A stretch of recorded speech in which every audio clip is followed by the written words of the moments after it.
Bueno, me gustaría empezar por decir que el tema de salud viene liderando las agendas internacionales desde hace muchos años y ha sido un gran impulso para que los países direccionen programas de promoción y prevención. Y bueno, con esto se han podido crear muchas normas y políticas públicas muy beneficiosas. Todos los debates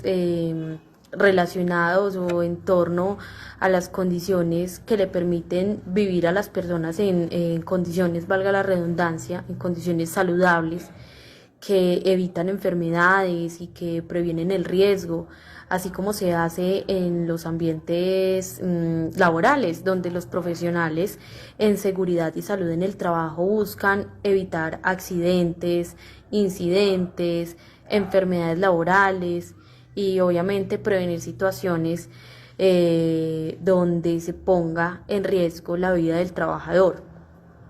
Todo esto que acabo de decir nos lleva a pensar o a repensar la atención primaria en salud, que debería ir de la mano con un análisis cuidadoso de los diferentes entornos sociales. Cómo es el entorno de vida de las personas, cuáles son las prácticas de autocuidado y sobre todo cómo acceden a los servicios de salud o por ejemplo en un ambiente laboral donde influyen tantos factores, no solo de riesgo físico, sino también de riesgos sociales, riesgos psicológicos, de conducta.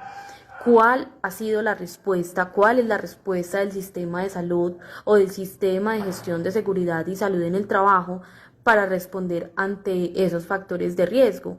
Porque vemos que aunque la atención debe ser equitativa y debe velar por el bienestar y la salud de las personas, también se puede evidenciar, también se puede ver que hay personas que no pueden acceder a los servicios de salud. Estas personas no cuentan con los recursos o simplemente la cobertura no es suficiente para atender una cantidad determinada de usuarios. Y eso pasa entre muchas otras situaciones y que dejan pensando si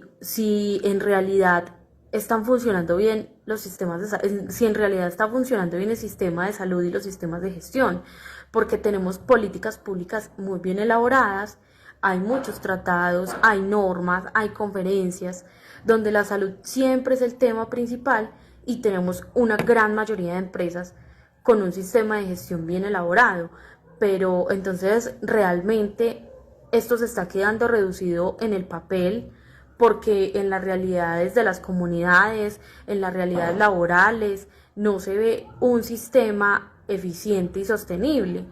Y también considero entonces que se debería empezar a prestar más atención a la equidad en salud y a la real inversión en salud. Estos recursos se pueden estar desviando simplemente por voluntad política o en caso de una empresa por falta de interés en el bienestar del empleado. Tal vez por eso las tasas de desempleo y de pobreza no se reducen o tal vez por eso las empresas siguen registrando índices altos de accidentes laborales, de enfermedades laborales y entonces todos estos determinantes sociales, entre muchos otros factores que influyen en gran manera en la salud y bienestar de las personas y de los empleados, porque aunque no lo parezca, aunque queramos desconocer un poco esa realidad, la posición social de las personas, su ocupación, sus niveles de estudio, sus ingresos, la raza, el sexo, su nivel jerárquico dentro de una empresa, son determinantes en la salud, en la calidad del servicio, en el bienestar, además de la priorización en la atención, que es una realidad muy cruda, pero es una realidad existente y no se puede tratar de ocultar porque debe estar en aras de mejorar. Por ejemplo, las mujeres en relación con la atención primaria, como lo veíamos en la conferencia de Sundsvall, que da una gran importancia a las mujeres y reconoce que acceden mucho más a los servicios de salud, hablando también de sus cargas que son pesadas. Y si ponemos esto en un contexto o en aras de violencia de género, también se debería empezar a pensar en la atención primaria de las mujeres que son violentadas sexualmente. Por ejemplo, pienso que en este punto se podrían generar estrategias que ayuden a que las mujeres tuvieran una priorización de la atención en caso de un abuso sexual. No sé, por ejemplo, que se le atienda inmediatamente, que se le realicen pruebas de enfermedades de transmisión sexual, pruebas de embarazo, que se le apliquen anticonceptivos de emergencia. Bueno, por decir algunas, yo a lo que quiero llegar realmente con lo que acabo de decir es que la atención no solo para las mujeres, sino para la población en general y sobre todo en un caso de emergencia debería ser inmediata. O sea, ¿qué pasa en medio de un accidente de trabajo cuando el médico que atiende al trabajador simplemente retrasa el proceso porque la ARL no ha dado la autorización para que esta persona ingrese como un accidente de trabajo? Eso suele ocurrir. O sea, es inconcebible que llegue alguien a un puesto de salud con una dolencia y la manden a otro centro porque la EPS no tiene un convenio con ese puesto de salud, o que simplemente se minimice el dolor o la urgencia y que tengan que esperar horas y horas para una atención. O también ocurre que simplemente no hay cobertura y en caso de una emergencia en salud hay personas que tienen que ser trasladadas de un municipio a otro porque no se cuentan, porque los hospitales o los puestos de salud no cuentan ni con los equipos, ni con los recursos, ni con los profesionales idóneos para atender un paciente. Esas cosas no deberían ocurrir. Cuando se habla de salud, cuando se habla de atención primaria, y más cuando hablamos de procurar por el bienestar y por la salud de las personas.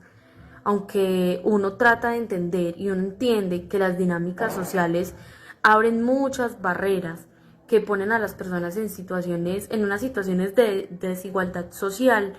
impresionantes y que estas desigualdades están muy lejos del desarrollo que se busca en los objetivos del milenio. Es más, está atrasada de las estrategias planteadas en la Carta de Ottawa y de las que se crearon en la conferencia de Sundsvall y de las normas que se han creado y de las leyes que se han creado. Entonces considero que aquí es donde el Estado, a través de sus profesionales en el área, debe identificar realmente las necesidades del individuo, las necesidades de los trabajadores. Un trabajador llega a su puesto de trabajo con otras cargas emocionales que vienen del entorno que lo está rodeando. O sea, y no hablo del entorno dentro de su lugar de trabajo, sino fuera del lugar en el que trabaja. Tiene barreras sociales, tiene complejidades. Y hablando en general, el Estado debería evaluarla realmente, o sea, crear mecanismos, proyectos, normas, planes de acción para que esa persona pueda acceder a sus derechos, independiente de su condición, de su raza, de su sexo. Asimismo, y más aún desde los lugares de trabajo, debería haber sistemas de gestión que no se queden solo en el papel, sino que se inviertan los recursos necesarios para poder llevar a cabo las estrategias planteadas. Y no voy a desconocer que las personas deberían hacer su propia prevención y promoción para evitar enfermedades y para prevenir el riesgo. No solo el riesgo suyo, sino el de las personas que lo rodean. La integralidad también crea condiciones de salud, la integralidad entre las personas, entre el sistema, entre el Estado. Esto también ayuda a crear condiciones de salud óptimas que generen bienestar, que generen calidad de vida. El Estado, desde las políticas públicas en salud y las normativas incluyentes, el sector salud mediante la calidad, la cobertura y el acceso a la salud, las empresas, los sistemas de gestión, los profesionales en el área, invirtiendo los recursos necesarios para mantener empleados sanos, motivados, proactivos, y la sociedad y los trabajadores a partir del autocuidado. En los últimos años, lo único que hemos visto, que vemos, son muchos programas que se quedan cortos en las ejecuciones o que una vez se ejecutan desaparecen. Entonces, me pregunto, ¿hasta dónde llega la teoría? ¿Hasta dónde llegan las políticas públicas? ¿O cómo se realizan las investigaciones para formular una política pública y poder determinar qué programas sociales, qué proyectos, qué estrategias? ¿Por qué si las políticas públicas son tan completas, son tan bien documentadas, son tan bien argumentadas, aún no logran llegar a muchos sectores con altos índices de vulnerabilidad? Y también pienso que las condiciones de vida de cada persona tienen tanta complejidad que es casi imposible poder tocar todas las realidades sociales. O sea, no es que las políticas no funcionen, no es que los sistemas de gestión no funcionen. Es más, por el contrario, a raíz de esto se ha logrado bajar mucho la curva de enfermedades, de accidentes, se ha logrado bajar los índices de mortalidad en las empresas y también se ha generado una conciencia colectiva en términos de autocuidado, en la creación de estilos de vida saludables, pero también hay que tener en cuenta que las prácticas no sanas de las personas, de los trabajadores, que se vuelven comportamientos repetitivos y que se vuelven comportamientos naturales, se van replicando en las personas que están alrededor de esa persona, de ese trabajador. Más adelante esto se empieza a volver una bola de nieve en el sistema de salud, en el sistema de gestión, y se empiezan a salir del margen de las políticas públicas creadas y de los sistemas de gestión de seguridad y salud en el trabajo que ya están implementados. No sé, son muchos paradigmas relacionados con el tema, muy rescatables los esfuerzos de la academia, los esfuerzos del sector de la salud, la voluntad política, porque han procurado incluir el mayor número de servicios de salud en la atención primaria, han brindado programas de prevención y promoción, han logrado caracterizar un gran número de la población para dar una atención prioritaria y sin embargo aún se siguen aunando esfuerzos para mejorar el proceso. Hay muchos retos para el sector de la salud